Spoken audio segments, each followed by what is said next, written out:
and welcome back to Lewy Body and Mindful Caregiving. I'm Krystal Jakosky, your host, and I really am grateful that you're here, that you are choosing in. I pray that you are getting benefit out of listening, that you are learning things or feeling supported and seen. I hope that you really are doing self-care and that you are giving yourself what you need in the moment to get through the challenges that you are being forced to face. I want to share a very personal experience with you today so that you can hear, see, feel my challenges. Um, I live on a little farmette in Colorado. It's 5 acres, and we have a couple that lives here on the property. And then we have my mom that lives here, and then we have my husband and I. And I'm a life coach. My husband is retired from a computer career. The farm couple that lives here they've been maintaining the property and growing our garden and taking care of our bees, and they have been a fantastic, amazing couple. They've also been a huge support with my mom when she was first diagnosed with Lewy body. Before she was diagnosed, and I suspected that it was dementia, I found the Savvy Caregiving course, and this gal said she would take the course with me. She wanted to take it so that she knew what was going on in case that was what really happened. And so she sat side by side with me during all 8 sessions of this course. And after each session, we would sit down and we would talk about, oh, we see that with your mom, and we see that with your mom, and we see that with your mom. And halfway through the course, we got the diagnosis of Lewy body. And her and I just looked at each other like, ugh. It was a relief on the one hand to know that there was a name to it. And it was also just a gut punch on the other hand to know what it was and how it's one of the worst ones and so aggressive and so ugly.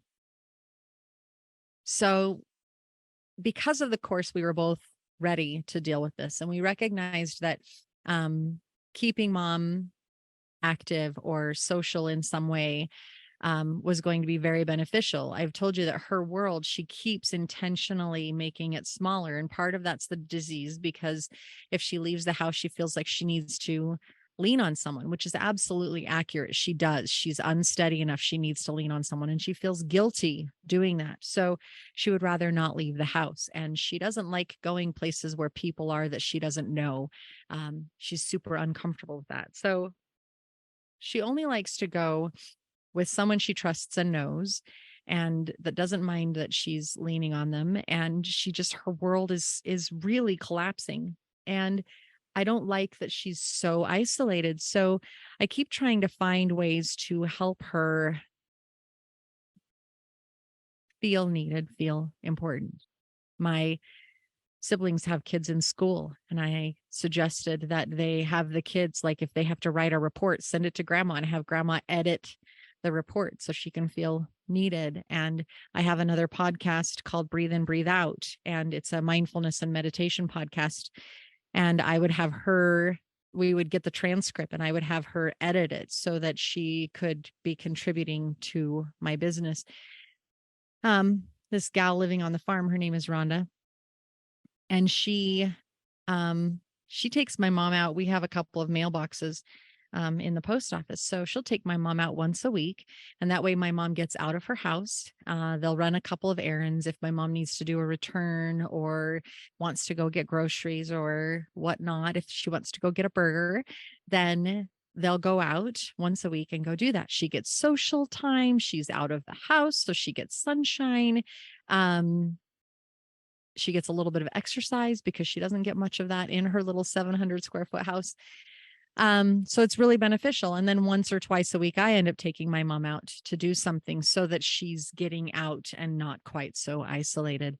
So it's been a huge gift to have them and their support. If there's an issue in her house, then I can call Rhonda's husband and say, hey, I got a problem with the toilet, or mom needs this hung, or mom needs that. And he'll go over there and take care of it. So they are my own little support system right here on the farm, because my siblings live in different states. And so I learned that this couple is looking at retiring. And I knew that. I thought it was like 4 years down the road, but it looked like it was going to be sooner than later. And this was very, on the one hand, I'm thrilled for them and excited for them. And on the other hand, I'm sad for myself. I'm a little selfish and sad for myself on this. And I had gone to my talk doc counselor therapist and told them about this. And as I was leaving, I saw this flyer in the office.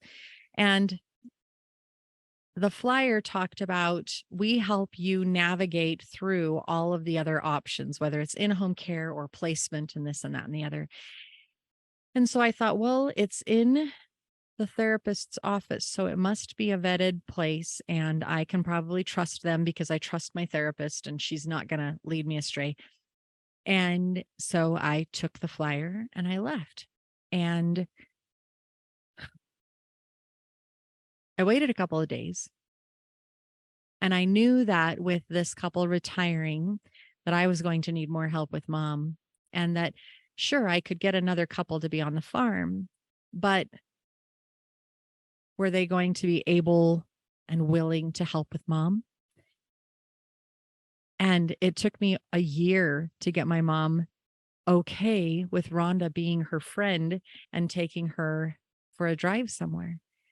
So it would be a year before my mom would fully, and would it be even longer because the dementia will have progressed to a different point. And so it'll be, could it be that she'll never actually accept this person helping her or taking her for a drive because she doesn't fully trust them. So it brings in all these different facets of this challenge and this problem. So I waited a couple of days and I finally called them, hoping that they would be able to help me navigate in-home care. And like, maybe there's somebody out there that would love to come to my mom's house and just pick her up once a week and take her, hey, let's just go. Um, and I call this person, and I feel like I've done pretty good. I know what my mom's wishes are, her end of life wishes. I know that she wants to be kept here on the farm. I know that when she's in the late middle stages, she wants comfort care only, and she's done. I know her abilities. She's probably 80% independent right now, which is pretty good. She doesn't need a ton of help, but she does need help. And I just thought a little bit of help would be good. Just a little bit of help. And this person asked me about me and asked me about mom and did kind of an intake questionnaire. Can your mom do this? Can your mom do that? Can your mom do this? Can your mom do that? And then she started to tell me that my mom needed to be in a home now, that it's not an emergency, but within the next short little while that I should be looking at that, because if I don't do it now, then my mom will wake up every morning and be confused as to the people. She wouldn't have gotten a chance to get to know them. That if I do it now, that my mom's quality of life would improve, and she'd probably live longer if I did that, because they would make sure that she had the right food and they would make her exercise. And so physically she would be better. And she was telling me like all of the reasons that I was basically letting my mom down now by not actively pushing her into a home. And I was really blown away. When I started the conversation, I was painting a bathroom. And by, I don't know, 2/3 of the way through the conversation, I was no longer painting. And my paintbrush was just laying there, drying out, getting stiff and gross. And I was in tears because I felt so horrible about the future and the possibilities. And this was really unbelievably upsetting. I cannot explain to you the emotional, mental frustration and challenges. My husband was sitting right there and he was asking questions, and he's always been more of an advocate to get her in a home before it takes too much out of me. He wants his wife, and I recognize that and I understand that. And his wife wants to take care of her mom. So how do I balance that? Am I failing my husband in my relationship by keeping my mom at home? Am I failing my mom by keeping her at home? But in the same aspect, it really kind of pissed me off because my mom isn't a social creature. So if she was in a home, she would actually isolate herself into a tiny little hospital room instead of the 700 square foot house that she has. And she would be angry that she was being forced to go out and do exercise. And she would be sad that she couldn't eat the food that she really likes. And so there was this part of me that was mourning because of this phone call. I was mourning the loss of my mom's quality of life that she has now. Everyone was saying, well, she'll have a better quality of life. She'll have a better quality of life. And my brain kept asking, by whose standards? Quality of life, by whose standards? Now, I went down into a spiral, an emotional, mental spiral. And as I sat there in that spiral, eventually I reached out to my talk doc, got an emergency meeting, and I reached out to another trusted person, the teacher of the Savvy Caregiver course, Jessica. And Jessica and I couldn't get together for like 2 weeks. But my talk doc was able to get in immediately. So I go to my talk doc and I talked to her and I said, look, this is what happened. And she was livid. She was angry. And she said, Krystal, you are one who makes, like, you do all of the research and you do everything you can to figure out what your mom needs. And you know a step ahead. And I cannot believe that this person did this. And I am so sorry that you went through this emotional challenge. And I'm sobbing in her office because I'm so grateful that even my mom's doctor felt like this was ridiculous, a ridiculous way to look at it.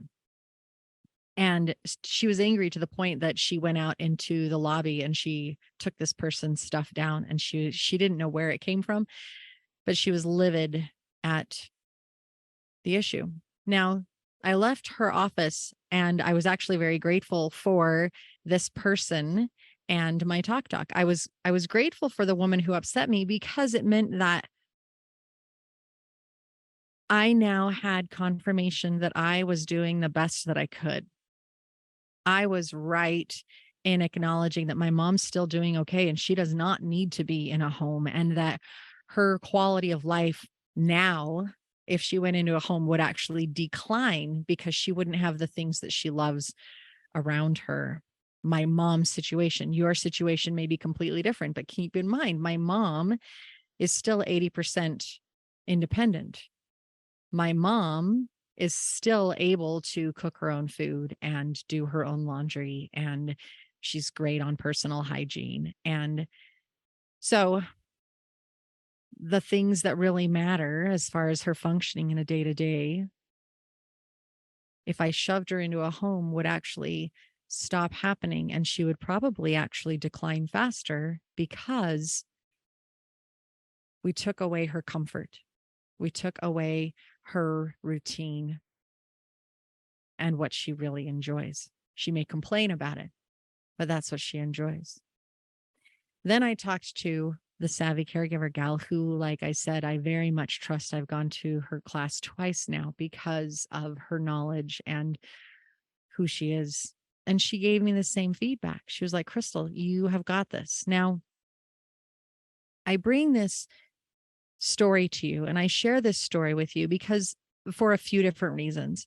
One of them is I want you to make sure that you are doing what's right for you and your person, not for somebody else's agenda. If you are at your wit's end and your person needs more help than you can give them, and putting them in a home is the best thing for all considered, and it means that they are safer and they have people watching over them 24/7, which means that your burden is relieved a little bit. And now you get to be their loving loved one instead of the overbearing, exhausted caregiver. I, I really hope that's what you do. Everyone's situation is unique.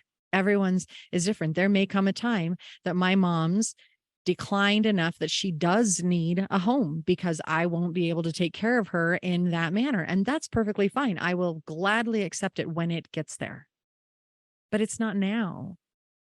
And this person was probably getting a kickback for placing her in a home. Oh, if I get that woman in a home, then I get a little money. Here we go.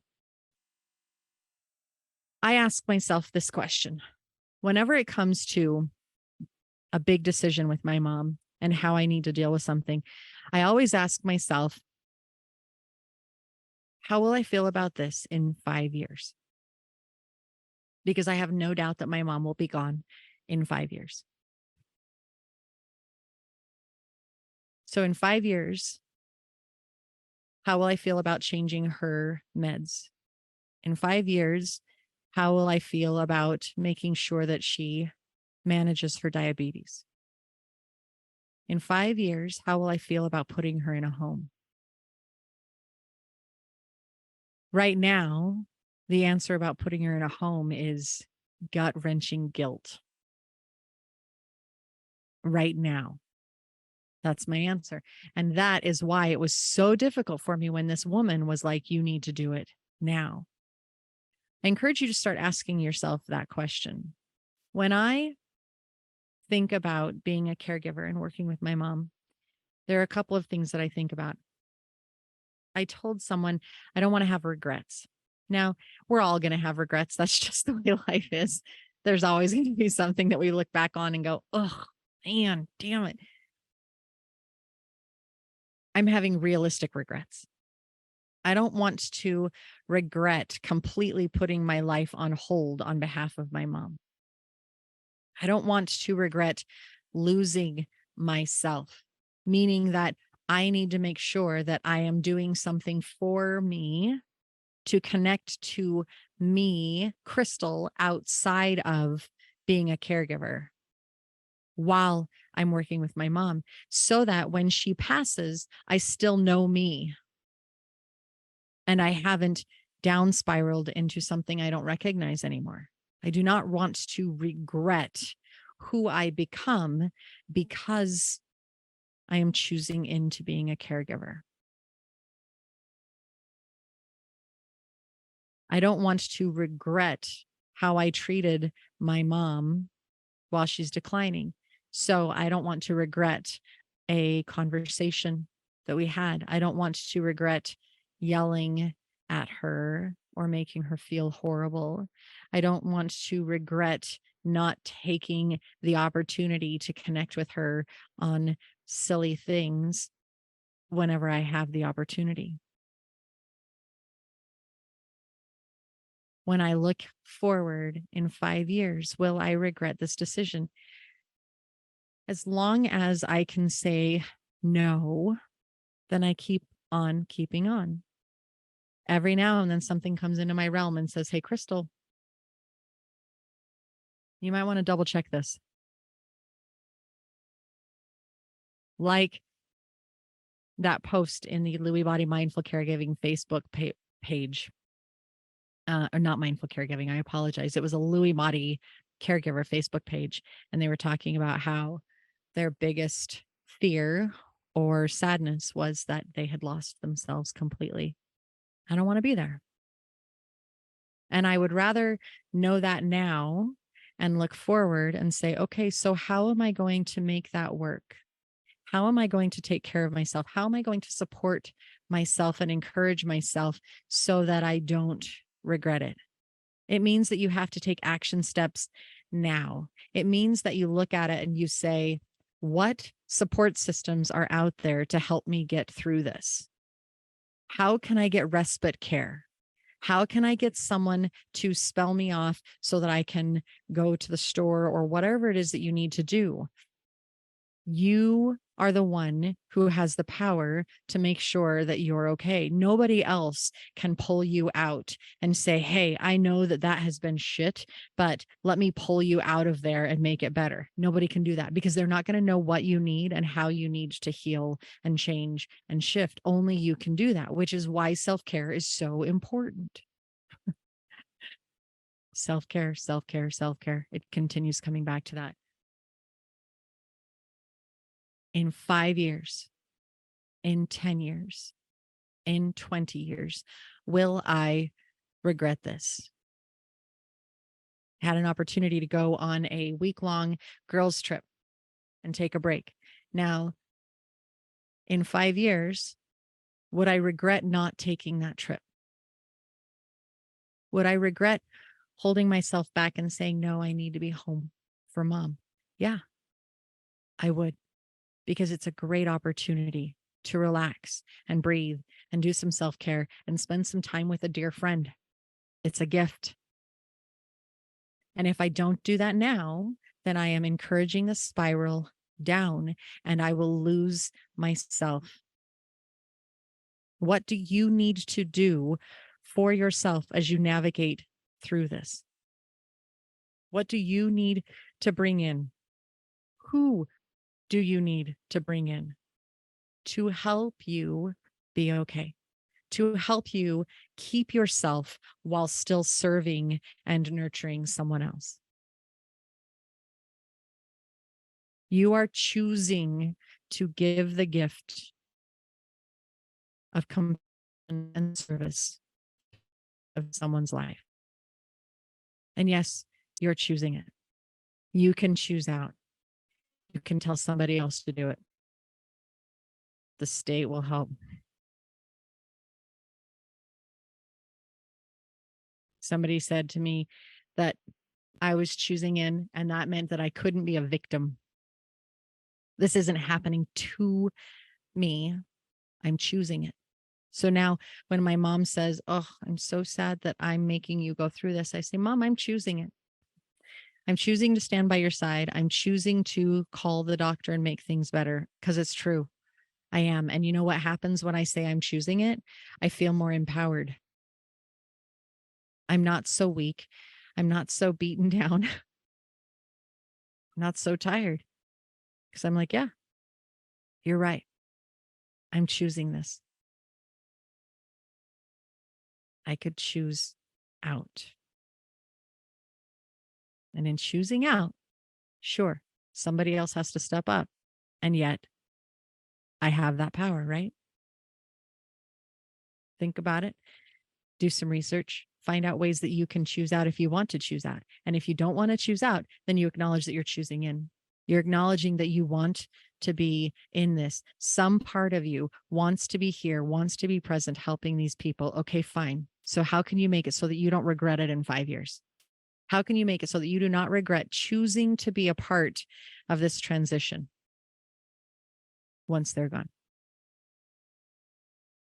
How can you make it so that you come out of this, okay, better, stronger, because you chose in, you chose strength, you chose self-care, you chose support systems, you chose all the help that you could possibly get. You did research, you dug in and you pulled it in. Go to the senior center and find out what resources are there to help you out, because by jigger, there are a lot of them. All you have to do is look and ask and find. Choosing in means that you are empowered. And looking at, will I regret this in 5 years, in 10 years, is a way for me to take my own temperature on every decision when I'm working with my mom. It means that when she does pass, I can look at it and say, whew, that was one hell of a roller coaster. I'm glad that it's over. I'm glad that I chose in. I'm really glad that I was aware enough that I don't regret what I did, what I chose into, and the path that I just walked with my loved one. There will come a time I will likely choose to not be so upfront and have somebody else helping her instead, in home care, whatever that looks like. And at that time, I will be able to say, yeah, I'm not going to regret this because I'm also protecting myself, my own well being, my own mental and emotional health, because you got two people to deal with. Their life is ending and yours will go on. So, how do you want that to look afterwards? If you're not thinking about that now, how will it be? Who will you be? You have the power to create something different. You don't have to lose yourself. You don't have to spiral. Start loving yourself now. Start giving yourself just as much love, compassion, and service as you're giving them. Find the support you need. And I'm going to get off my soapbox because I just feel like I could go on and on and on and on in this realm. So please, please, please give yourself some self care. And I hope to have you back again in a couple of weeks for the next episode of Lewy Body and Mindful Caregiving.